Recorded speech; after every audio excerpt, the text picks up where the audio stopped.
শুধু আপনার স্মার্টফোন নয়, আপনি যে হেডফোন ইউজ করেন সেটাও খুব সহজে এক্সপ্লয়েট করতে পারে অ্যাটাকার। কিভাবে সেটা এখনই বলবো, তার আগে যারা এখনো ভিডিওটিতে লাইক করেনি প্লিজ লাইক করে দিবেন এবং জিআরটেক ভিডিও ইউটিউব চ্যানেলটিকে সাবস্ক্রাইব করে দিবেন। আমরা যখন ফোনের সাথে DWS কানেক্ট করার জন্য সেটাকে ওপেন করি, সেটা গুগল ফাস্ট পেয়ারের মাধ্যমে আমাদের ফোনে একটা নোটিফিকেশন আসে আর আমরা পেয়ার দিয়ে দিই আর ইজিলি আমাদের ফোনের সাথে TWSটা কানেক্ট হয়ে যায়। কিন্তু যখন আমাদের TWS পেয়ারিং মোডে থাকে, তখন যদি কোনো অ্যাটাকার আপনার TWS এ 16 বাইটের কি পেয়ারিং রিকোয়েস্ট পাঠায় উইদাউট ভেরিফিকেশন, ওইটা কানেক্ট হয়ে যায়। আর এটার মানে হচ্ছে আপনি হেডফোন দিয়ে যা শুনতেছেন ওই অ্যাটাকার তা শুনবে, এমনকি লোকেশনও ট্র্যাক করতে পারবে। একবার চিন্তা করেন, ওই অ্যাটাকারস আপনি যা শুনতেছেন তা শুনতে পাইতেছে, আপনি কোথায় যাচ্ছেন সেটাও সে জানতে পারতেছে। কেননা TWS অথবা হেডফোন তো আপনার সাথেই রয়েছে, এরই সাথে আপনার ডিভাইসও কন্ট্রোল করতে পারে। আপনি যা শুনতেছেন সাডেনলি তা পরিবর্তন হয়ে গেল, আর এটা ওই অ্যাটাকারেরই কাজ। বাট আপনার মনে হবে যে হয়তোবা হাত লেগে হয়ে গিয়েছে, বাট ওয়েট, সমস্যা যেহেতু আছে এর সমাধানও রয়েছে। এর জন্য একটা ওয়েবসাইট রয়েছে whisperpair.eu,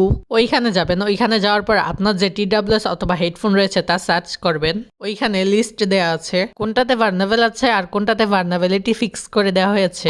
আপনি বুঝে যাবেন, যদি লাল থাকে তাহলে be careful. As a safety হিসেবে যখন ব্লুটুথ ব্যবহার করবেন না, তখন অবশ্যই ব্লুটুথ ডিসেবল করে রাখবেন। এন্ড আরো একটা ইম্পর্টেন্ট বিষয়, সেটা হচ্ছে আপনার TWS এ যদি কোনো প্রকার আপডেট এসে থাকে তাহলে অবশ্যই সেটা দিয়ে দিবেন। এই ছিল আজকের ভিডিওটি যদি ভালো লাগে থাকে তাহলে অবশ্যই একটি লাইক করে দিবেন এবং জিআরটেক ভিডিও ইউটিউব চ্যানেলটিকে সাবস্ক্রাইব করে দিবেন। আপনারা সাবস্ক্রাইবও করেন না, আবার লাইকও দেন না, আপনারা কিপটা হয়ে গেছেন ভাই। দ্রুত 100 সাবস্ক্রাইবার কমপ্লিট করে দেন, আর মেবি 25 জন সাবস্ক্রাইবার প্রয়োজন। দেখা হচ্ছে আপনাদের সাথে নেক্সট ভিডিওতে।